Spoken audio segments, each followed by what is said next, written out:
Hello friends, ఈరోజు ఈ వీడియోలో నీట్ యూజీ 2024 కౌన్సిలింగ్కి ఏ డాక్యుమెంట్స్ని రెడీ చేసుకోవాలి దీనికి సంబంధించి ఈరోజు ఈ వీడియోలో మీకు ఎక్స్ప్లెయిన్ చేస్తాను. అంటే చాలామంది స్టూడెంట్స్ ఆల్ ఇండియా కోటాకి, ఏపీ స్టేట్కి, తెలంగాణ స్టేటు, కేఈఏ అంటే కర్ణాటక స్టేటు, అలాగే కేఈఏఎం అంటే కేరళ స్టేటు, ఈ 5 కౌన్సిలింగ్స్లో కూడా పార్టిసిపేట్ చేయడానికి అప్లై చేసుకుంటూ ఉంటారు. అయితే ఎవరు ఎక్కడ అప్లై చేసినా సరే ఓవరాల్గా మనకు కావలసినటువంటి డాక్యుమెంట్స్ అన్నీ కూడా కామన్గానే ఉంటాయి. కాబట్టి ఆ డాక్యుమెంట్స్ ఏమేం కావాలి, ఎలా రెడీ చేసుకోవాలి అనేది ఈరోజు మీకు క్లియర్గా ఎక్స్ప్లెయిన్ చేస్తాను. ఓకే, ఇక్కడ మీరు చూసినట్లయితే లిస్ట్ ఆఫ్ డాక్యుమెంట్స్ ఇచ్చాను. ఆ లిస్ట్ ఆఫ్ డాక్యుమెంట్స్కి ఫార్మాట్ ఉండాలి, ఎంత సైజ్ ఉండాలి మ్యాక్సిమం అనేది కూడా ఇచ్చాను. సో మీరు ఇప్పుడు నీట్ రిజల్ట్ రాకముందే మీకు ఆల్రెడీ కీ చూసుకొని ఎంత స్కోర్ వచ్చే అవకాశం ఉంది అనేది ఒక ఐడియా వచ్చేసింది. కాబట్టి దయచేసి ప్రతి ఒక్క స్టూడెంట్ కూడా మీ యొక్క సర్టిఫికెట్స్కి సంబంధించినటువంటి ఫైల్ రెడీ చేసుకోవాల్సి ఉంటుంది. ఎందుకంటే మనకి రిజల్ట్ వచ్చిన తర్వాత నోటిఫికేషన్స్ రిలీజ్ అవుతూ ఉంటాయి. కాబట్టి అప్పుడు మనం సర్టిఫికెట్స్ వెతుక్కొని అప్పుడు అప్లై చేసుకుంటూ ఉంటే టైం సరిపోదు. ఈ డాక్యుమెంట్స్ లో మీ దగ్గర అన్ని ఉన్నాయా లేదా అనేది ఫైల్ ని రెడీ చేసుకోవడం స్టార్ట్ చేయాలి. ఫస్ట్ మీరు అన్ని సర్టిఫికెట్స్ కి ఒరిజినల్స్ ఉన్నాయా లేదా అనేది చెక్ చేసుకోండి. ఒకవేళ ఏదైనా సరే మీకు ఒరిజినల్ గాని మిస్ అయితే ఇమ్మీడియట్ గా మీరు అప్లై చేసుకుంటే అట్లీస్ట్ కౌన్సిలింగ్ టైం నాటికి మీకు ఆ సర్టిఫికేట్ వచ్చేసింది. సో ఇప్పుడు ఫస్ట్ మనం అసలు ఏ డాక్యుమెంట్స్ కావాలి అనేది ఒకసారి మీకు క్లియర్గా ఎక్స్ప్లెయిన్ చేస్తాను. ఓకే, ఫస్ట్ వన్ వచ్చేసి neat admit card. Neat admit card ప్రతి ఒక్క స్టూడెంట్ దగ్గర కూడా ఉంది. ఎందుకంటే ఇది ఆన్లైన్లో మనం డౌన్లోడ్ చేసుకున్నాము. ఆల్రెడీ మీకు ఈ అడ్మిట్ కార్డ్ డౌన్లోడ్ చేసుకునే టైంలోనే ఒక 4 to 5 కాపీస్ డౌన్లోడ్ చేసుకోండి అని చెప్పాను. ఒకవేళ ఎవరైనా డౌన్లోడ్ చేసుకొని ఉండకపోతే కనీసం ఇప్పుడైనా సరే ఎన్టీఏ నీట్ అఫీషియల్ వెబ్సైట్లోకి వెళ్ళి అక్కడ అడ్మిట్ కార్డ్ డౌన్లోడ్ చేసుకునే లింక్ ఉంటుంది. ఇప్పుడైనా సరే మీరు డౌన్లోడ్ చేసుకొని ఆ పీడిఎఫ్ని ప్రింట్అవుట్ తీయించుకోండి. దానిలో పోస్ట్ కార్డ్ సైజ్ ఫోటో అంటించినటువంటి ఆ పేజ్ అక్కర్లేదండి. ఓన్లీ ఫస్ట్ పేజ్ ఒకటి ఉంటే సరిపోతుంది. ఓన్లీ ఫస్ట్ పేజ్ ప్రింట్అవుట్ తీసుకొని దాన్ని మీరు మీ యొక్క మొబైల్లో స్కానర్ యాప్ పెట్టుకొని దాన్ని స్కాన్ చేసుకొని రెడీగా ఉంచుకోండి. దాని మీద ఫోటో, సిగ్నేచరు, థంబ్ ఇంప్రెషన్ అవి కూడా అక్కర్లేదండి. అవి ఉన్నా పర్లేదు, లేకపోయినా పర్లేదు. అడ్మిట్ కార్డు మాత్రం కంపల్సరీ ప్రతి ఒక్క స్టూడెంట్ దగ్గర కూడా ఉండాలి. మీరు అడ్మిషన్ కి వెళ్ళినప్పుడు ఎక్కడ జాయిన్ అవ్వబోతున్నారో అక్కడ ఈ అడ్మిట్ కార్డు తప్పనిసరిగా సబ్మిట్ చేయాల్సి ఉంటుంది. అలాగే ఇది ఎంత సైజులో ఉండాలి, ఏ ఫార్మాట్ లో ఉండాలి అనేది కూడా క్లియర్ గా ఇచ్చాను. ఇక్కడ పీడిఎఫ్ ఫార్మాట్లో మాత్రమే ఉండాలి అని చెప్పాను. ఓకే, అంటే డాక్యుమెంట్స్, సర్టిఫికెట్స్ ఏదైనా సరే పీడిఎఫ్ ఫార్మాట్లోనే ఉండాలి. ఓకే, దాని యొక్క మ్యాక్సిమం సైజు 200 కిలోబైట్స్ ఉండాలి. మొబైల్ యాప్లో స్కానర్ యాప్ పెట్టుకొని దాన్ని స్కాన్ చేసిన తర్వాత సేవ్ చేసుకునేటప్పుడు పీడిఎఫ్ ఫార్మాట్లో మాత్రమే సేవ్ చేసుకోండి. ఒకవేళ మీరు స్కాన్ చేసినప్పుడు కానీ 200 కిలోబైట్స్ కంటే ఎక్కువ ఉంటే అప్పుడు మీరు ఏం చేయాలంటే దీన్ని ఆన్లైన్ సాఫ్ట్వేర్స్ గూగుల్లో మనం సెర్చ్ చేస్తే కనిపిస్తాయి. దానిలో కంప్రెస్ పీడిఎఫ్ అని ఉంటుంది. ఆ కంప్రెస్ పీడిఎఫ్ కానీ మీరు క్లిక్ చేసినట్లయితే ఈ పీడిఎఫ్ని కంప్రెస్ చేసుకోవడానికి మనకి ఆప్షన్ ఉంటుంది. ఓకే, అక్కడ మీకు ఎంత సైజు కావాలంటే అక్కడ అంత సైజుకి మీరు రీసైజ్ చేసుకోవచ్చు. ఓకే, సో ఇలా ఏ డాక్యుమెంట్ అయినా అంతేనండి. సైజ్ ఎక్కువ ఉంటే దాన్ని కంప్రెస్ పీడిఎఫ్ అని లేదా కంప్రెస్ జేపీజీ అని కానీ ఇస్తే ఆటోమేటిక్గా మీకు సైజ్ తగ్గిపోతుంది. సెకండ్ వన్ వచ్చేసి neat score card. Neat score card అంటే ఇంకా రాలేదు. June 14th రిజల్ట్ అనౌన్స్ అవుతుంది. కాబట్టి స్కోర్ కార్డ్ వచ్చిన తర్వాత కూడా సేమ్ 4 or 5 కాపీస్ తప్పనిసరిగా ప్రతి ఒక్కరూ ప్రింట్ తీసుకోవాలి. ఇది కూడా అంతే, పీడిఎఫ్ ఫార్మాట్ 200 కిలోబైట్స్. ఇంక ఇవన్నీ నేను సైజు ఫార్మాట్ చెప్పనండి, ఎందుకంటే అన్నిటికీ కామనే ఇచ్చాను కదా. సర్టిఫికెట్స్ అన్నిటికీ కూడా అంతే. Next 10th class marks list. ఇది అందరి దగ్గర ఉంటుంది కాబట్టి 10th class marks list original ఉండాలి తప్పనిసరిగా. ఒరిజినల్ ని మాత్రమే మీరు స్కాన్ చేసుకోండి. అంటే మీరు ఏం చేస్తున్నారంటే జిరాక్స్ కాపీ తీసుకొని జిరాక్స్ కాపీని స్కాన్ చేస్తున్నారు. జిరాక్స్ కాపీ నుండి స్కాన్ చేస్తే మీకు క్లారిటీ మిస్ అవుతుంది. కాబట్టి ఒరిజినల్ నుండి చక్కగా క్లారిటీగా ఉంటుంది. కాబట్టి దయచేసి ఒరిజినల్ నుండి మీరు స్కాన్ చేసి పెట్టుకోండి. అంతేకాదు మీరు స్కాన్ చేసేటప్పుడు బౌండరీస్ లో కూడా అంటే బట్టలు కానీ లేదా డిజైన్లు కానీ బెడ్షీట్లు కానీ ఇవన్నీ వేసి మీరు స్కాన్ చేస్తున్నారండి చాలా మంది కూడా. దయచేసి నిర్లక్ష్యంగా చేయొద్దు. ఒక టేబుల్ మీద, ఫ్లాట్ టేబుల్ మీద పెట్టి కెమెరాని ఎగ్జాక్ట్ గా ఆ షీట్ కి పైన పెట్టి మీరు స్కాన్ చేసిన తర్వాత క్రాప్ చేసుకోవాలి. బోర్డర్స్ 4 వైపులా కూడా చక్కగా సర్టిఫికెట్ బోర్డర్స్ వరకే వచ్చేలాగా మీరు క్రాప్ చేసుకోవాలి. ఫొటోస్ తీయొద్దు. స్కానర్ యాప్ మాత్రమే యూస్ చేయండి. బౌండరీస్ ని క్రాప్ చేసుకుని నీట్ గా ఉండాలి సర్టిఫికెట్.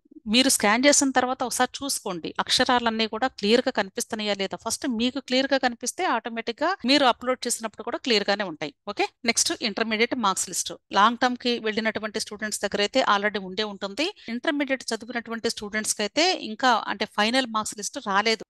ఒకవేళ కానీ కౌన్సిలింగ్ టైంకి ఇంటర్మీడియట్ మార్క్స్ లిస్ట్ కానీ ఒరిజినల్ది రాకపోతే ఫైనల్ది మీ దగ్గర ఆల్రెడీ నెట్ నుండి డౌన్లోడ్ చేసినటువంటి ఫస్ట్ ఇయర్ ఇంటర్ మార్క్స్ అలాగే సెకండ్ ఇయర్ ఇంటర్ మార్క్స్ ఉన్నాయి. ఆ రెండు కలిపి ఒక సింగిల్ ఫైల్ గా మెర్జ్ చేసి దాన్నైనా మీరు అప్లోడ్ చేయొచ్చు. తర్వాత మీకు అడ్మిషన్ జరిగేటప్పుడు ఒరిజినల్స్ తీసుకుని వెళ్తే సరిపోతుంది. నెక్స్ట్ ఇంటర్మీడియట్ టీసీ ఉండాలి.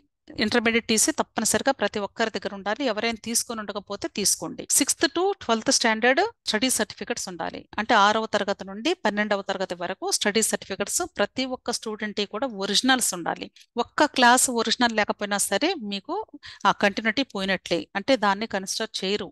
కాబట్టి దయచేసి ప్రతి ఒక్కరు ఒరిజినల్స్ ఉన్నాయా లేదా అనేది అకాడమిక్ ఇయర్స్ చూసుకొని జాగ్రత్తగా వెరిఫై చేసుకోండి. ఇక్కడ స్టడీ సర్టిఫికేట్ గురించి ఎందుకు ఇంత స్పెసిఫిక్ గా చెప్తున్నానంటే, మీకు చాలా మందికి డౌట్ ఏంటంటే లోకల్ వాళ్ళు డొమిసైల్ సర్టిఫికేట్ లేక రెసిడెన్షియల్ సర్టిఫికేట్ తీసుకోవాలా మేడం, లేక non local students domicile certificate లేదా రెసిడెన్షియల్ సర్టిఫికేట్ తీసుకోవాలా, ఇలా మీరు క్వశ్చన్స్ అడుగుతున్నారు కమెంట్ బాక్స్ లో. అయితే ఇక్కడ నేను చెప్పేది ఏంటంటే, ఏపీ వాళ్ళైనా తెలంగాణ వాళ్ళైనా సరే ఈ రెండు రాష్ట్రాల్లో చదివినటువంటి విద్యార్థులకి, అంటే ఏపీ వాళ్ళు ఒకవేళ తెలంగాణ వెళ్ళి ఒక 2 సంవత్సరాలు చదువుకున్నా అక్కడ నాన్ లోకల్ అవుతారు. అయినప్పటికీ కూడా అంటే ఈ రెండు రాష్ట్రాలకు కాకుండా బయటికి వెళితే తప్ప మిగతా అందరికీ కూడా ఏపీ తెలంగాణ స్టేట్లో చదివినటువంటి విద్యార్థులకి స్టడీ సర్టిఫికెట్స్ని బేస్ చేసుకొని మాత్రమే మీకు లోకల్ నాన్ లోకల్ డిసైడ్ చేస్తారు.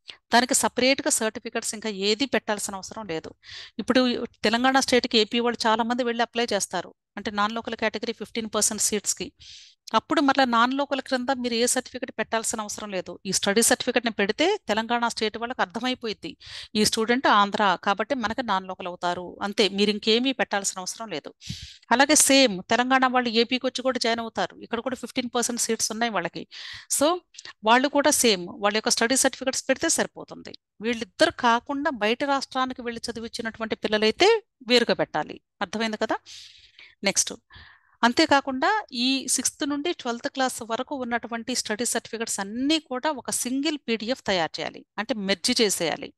మెర్జ్ చేసి దాని యొక్క సైజు మాక్సిమం 200 కిలోబైట్స్ మాత్రమే ఉండాలి. ఒక్కొక్కటి 200 కిలోబైట్స్ కాదు. 6వ తరగతి నుండి 12వ తరగతి వరకు ఉన్నటువంటివి అన్ని కలిపి మెర్జ్ చేయాలి. మెర్జ్ చేయడానికి కూడా సాఫ్ట్వేర్ ఉందని చెప్పాను కదా. Parent study certificates and domicile certificate for non local category. Non local అంటే ఎవరని చెప్పాను, ఈ రెండు రాష్ట్రాల్లో కాకుండా బయట రాష్ట్రంలో చదివిస్తే ఒక్క సంవత్సరం చదివినా సరే ఆ స్టూడెంట్ నాన్ లోకల్ క్రిందే లెక్క. సో వాళ్ళ యొక్క తల్లిదండ్రుల యొక్క స్టడీ సర్టిఫికెట్స్ అలాగే తల్లిదండ్రుల యొక్క డొమిసైల్ సర్టిఫికెట్ 10 సంవత్సరాలకి, అంటే స్టడీ సర్టిఫికెట్స్ 10 సంవత్సరాలకు ఉండాలి, అలాగే డొమిసైల్ సర్టిఫికెట్ కూడా 10 సంవత్సరాలకు ఉండాలి. గుర్తుంచుకోండి, 10 ఇయర్స్ మినిమం అండి. ఎక్కువ ఉండొచ్చు తప్పులేదు, కానీ ఒక నెల లేక ఒక రోజు తగ్గినా సరే మీకు వ్యాలిడ్ కాదు. అయితే పేరెంట్ స్టడీ సర్టిఫికెట్స్ అన్నాను కదా ఇక్కడ, అంటే ఏదో తల్లిదైనా ఉండొచ్చు లేదా తండ్రిదైనా ఉండొచ్చు లేదా ఇద్దరిదైనా ఉండొచ్చు, ప్రాబ్లం లేదు. ఒకరిది పెడితే సరిపోతుంది. ఒకవేళ ఫాదరు అంటే వేరే స్టేట్ అతను అనుకోండి, మదరు ఏపీ కానీ తెలంగాణ కానీ అనుకోండి, అప్పుడు మదర్ది పెట్టవచ్చు, ప్రాబ్లం లేదు. మదర్ స్టడీ సర్టిఫికెట్స్ ని బేస్ చేసుకొని ఆ మదర్ 10 సంవత్సరాలు కానీ వాళ్ళ సొంత రాష్ట్రంలో కానీ నివసించుంటే అప్పుడు మీరు ఆల్రెడీ నేను ఎనక్షర్స్ ఏమీ సబ్మిట్ చేయాలి నాన్ లోకల్ క్యాండిడేట్స్ అనేది చెప్పాను. ఏపీ వాళ్ళైతే 4 ABC 3 ఉన్నాయి, అదే తెలంగాణ వాళ్ళకైతే ఎనక్షర్ 2 అని ఉంది. అవి డొమిసైల్ సర్టిఫికేట్ ఫార్మాట్స్. అవి ఎంఆర్ఓ ఆఫీస్ నుండి సిగ్నేచర్స్ తీసుకొని మీరు ఇవన్నీ కలిపి ఒక సింగిల్ పీడిఎఫ్ చేసి దాని యొక్క సైజు 200 కిలోబైట్ ఉండేలాగా చూసుకోవాలి. క్యాస్ట్ సర్టిఫికేట్ ఇఫ్ అప్లికబుల్, అంటే ఎస్సీ ఎస్టీ బీసీ కేటగిరీ వీళ్ళు ఉంటారు కదండి, వీళ్ళకి క్యాస్ట్ సర్టిఫికేట్ తప్పనిసరిగా ఉండాలి. కాబట్టి వాళ్ళ యొక్క క్యాస్ట్ క్లియర్గా ఉండాలి సర్టిఫికేట్ మీద. అంతేకాదు క్యాస్ట్ సర్టిఫికేట్ మీద మీకు బార్ కోడ్ ఉంటుంది, బార్ కోడ్ క్రింద నెంబర్ ఉంటుంది, ఆ నెంబర్ ఉంటేనే వ్యాలిడ్. గుర్తుంచుకోండి. అంటే చాలా మంది ఏం చేస్తున్నారంటే క్యాస్ట్ సర్టిఫికేట్ ఎప్పుడుతో ఉంది మేడం, ఇప్పుడుది రీసెంట్ది లేదు అని పాపం ఎంఆర్ఓ ఆఫీస్కి వెళ్ళి మరలా అప్లై చేస్తూ ఉంటారు. అక్కర్లేదండి, క్యాస్ట్ సర్టిఫికేట్ అనేది ఒకసారి తీసుకుంటే అది ఫర్ ఎవర్. అది పర్మనెంట్. ఆన్లైన్లో వచ్చిందంటే ఇంకా మీకు పర్మనెంట్గా ఉన్నట్లే లెక్క. కాబట్టి మీరు కంగారు పడాల్సిందే లేదు. అందరూ వెళ్ళి మీరు అనవసరంగా అప్లై చేసుకోకండి. డబ్బులు waste, time waste. Okay. So caste certificate అంటే ఎస్సీ వాళ్ళకి, ఎస్టీ వాళ్ళకి, బీసీ ఏ, బిసిడిఈ అంటే మనకి స్టేట్స్లో ఇట్లా బీసీని కేటగరైజ్ చేస్తారు కాబట్టి వీళ్ళందరూ కూడా మీ యొక్క క్యాస్ట్ సర్టిఫికేట్ని అప్లోడ్ చేయాల్సి ఉంటుంది. కాబట్టి ఇది కూడా స్కాన్ చేసి పెట్టుకోండి. ఓసీ వాళ్ళకి క్యాస్ట్ సర్టిఫికేట్ అక్కర్లేదు. జనరల్ కేటగిరీ వాళ్ళకి క్యాస్ట్ సర్టిఫికేట్ అక్కర్లేదు. Okay. Next EWS certificate. EWS certificate గురించి కొద్దిమందికి ఉన్నటువంటి డౌట్ ఏంటంటే ఇది స్టేట్లో తీసుకోవాలా, సెంట్రల్లో తీసుకోవాలా? ఈడబ్ల్యూఎస్ సర్టిఫికేట్ అనేది ఏంటి? ఎకనామికల్లీ వీకర్ సెక్షన్కి సంబంధించినటువంటి స్టూడెంట్స్కి ఇచ్చేటువంటి సర్టిఫికేట్. ఇది ఎంఆర్ఓ ఆఫీస్ నుండి తీసుకుంటారు. ఇది కూడా ఇక్కడ ఎంఆర్ఓ వాళ్ళు ఏం చేస్తారంటే మీకున్నటువంటి ప్రాపర్టీస్ లేదా మీకున్న శాలరీ అమౌంట్ అన్ని క్యాలిక్యులేట్ చేసి వీళ్ళు ఈ సర్టిఫికెట్ మీకు ఇష్యూ చేస్తారు. ఈ ఈడబ్ల్యూఎస్ సర్టిఫికెట్ స్టేట్లో తీసుకున్నది ఆల్ ఇండియా కోటాలో కూడా సరిపోతుంది. మళ్ళీ సపరేట్గా తీసుకోవాల్సిన అవసరం లేదు. ఈడబ్ల్యూఎస్ సర్టిఫికెట్ ఒకసారి తీసుకుంటే సరిపోతుంది. అది స్టేట్ నుండి తీసుకుంటే దట్ ఈస్ ఎనఫ్.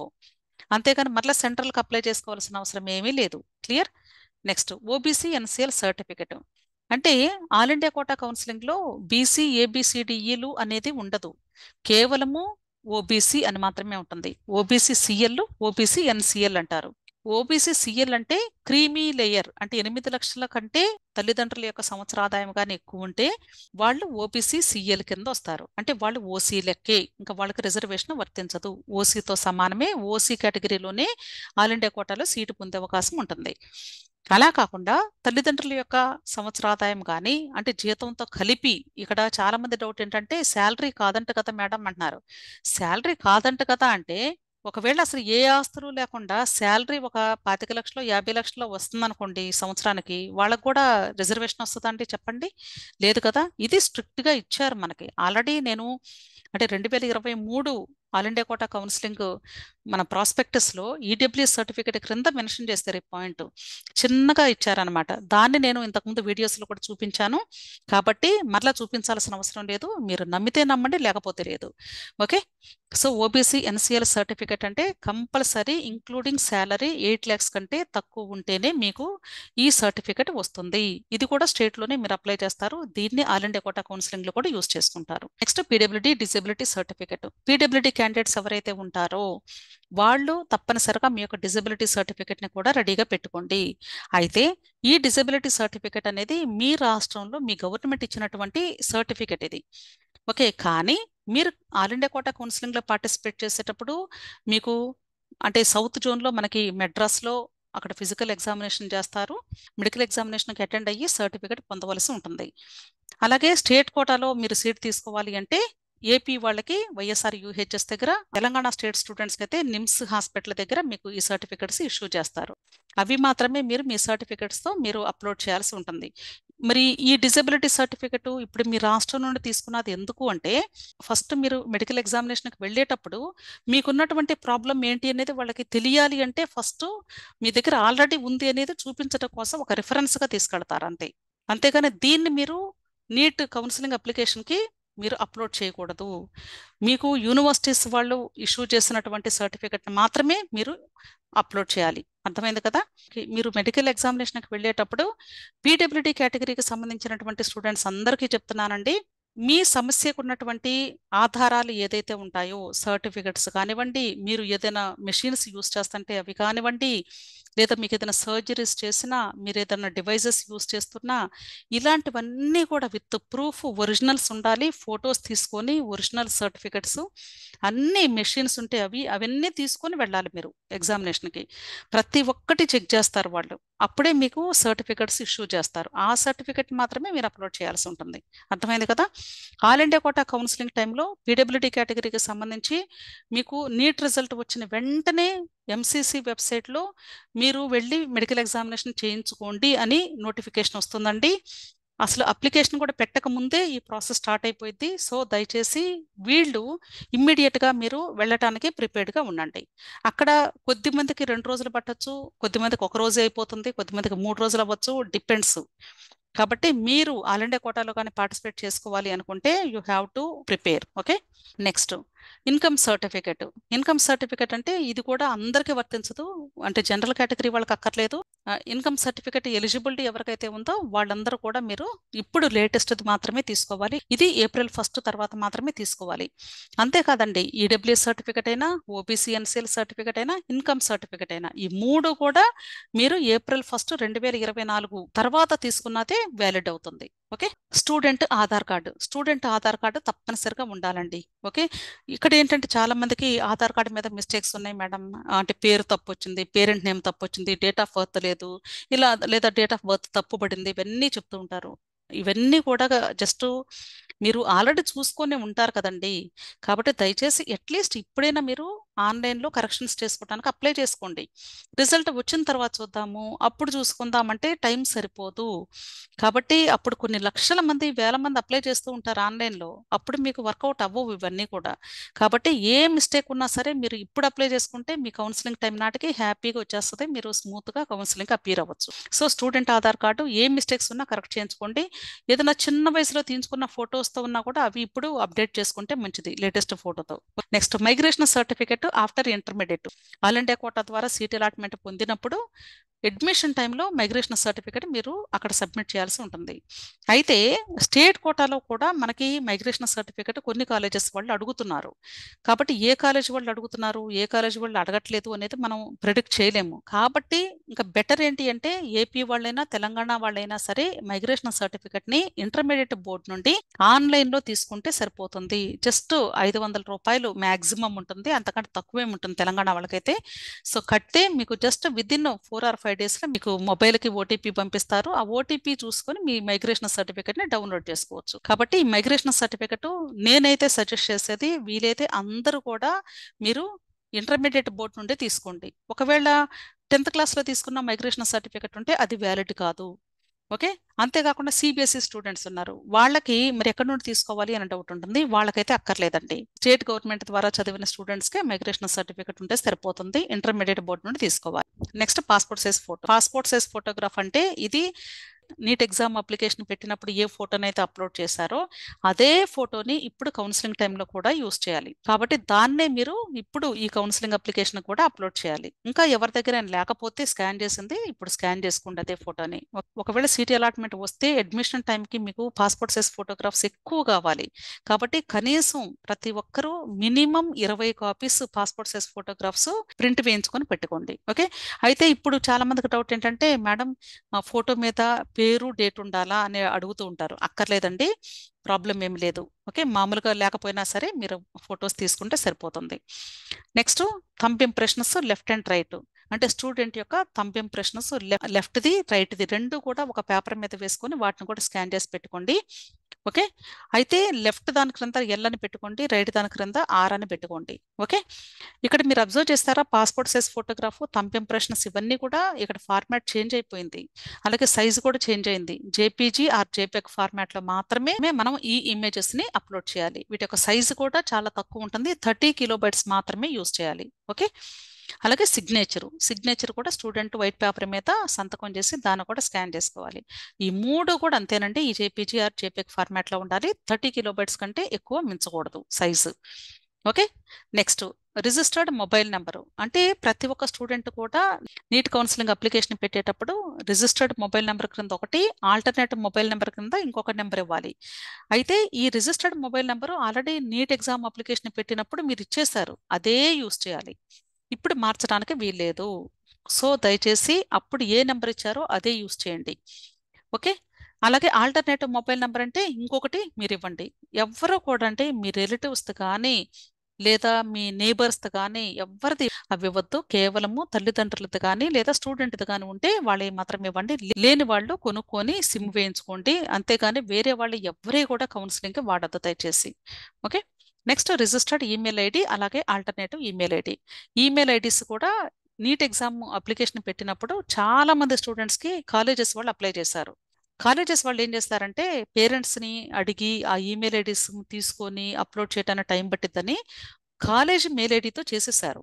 కాబట్టి యూ డోంట్ వరీ అండి, ఆల్రెడీ జరిగింది అయిపోయింది, ఇప్పుడు మనం మార్చలేం. కాబట్టి ప్రస్తుతం నీట్ కౌన్సిలింగ్ అప్లికేషన్స్ పెట్టేటప్పుడు మాత్రం 100% మీరు మీ యొక్క మెయిల్ ఐడిని మాత్రమే ఇవ్వండి. అంటే తల్లిదండ్రుల యొక్క మెయిల్ ఐడి లేదా స్టూడెంట్ యొక్క mail ID.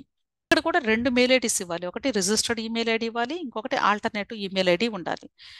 Registered email ID అంటే మెయిన్ ఫంక్షనింగ్, అంటే ఇంకా రెగ్యులర్గా మనం చూస్తూ ఉండాలి తప్పనిసరిగా. ఆల్టర్నేటివ్ ఈమెయిల్ ఐడి మీకు ఒకవేళ రెండోది లేకపోతే క్రియేట్ చేసుకోండి. జస్ట్ 10 మినిట్స్ వర్క్ అండి అంతే. ఒక మెయిల్ ఐడిని స్టూడెంట్ పేరు మీద క్రియేట్ చేయండి. 2 మెయిల్ ఐడీస్ కూడా ఎవ్రీడే చూస్తూ ఉండాలి మీరు. ఓకే, సో ఇవి మనకు కావలసినటువంటి లిస్ట్ ఆఫ్ డాక్యుమెంట్స్, అలాగే registered mobile numbers and email IDs.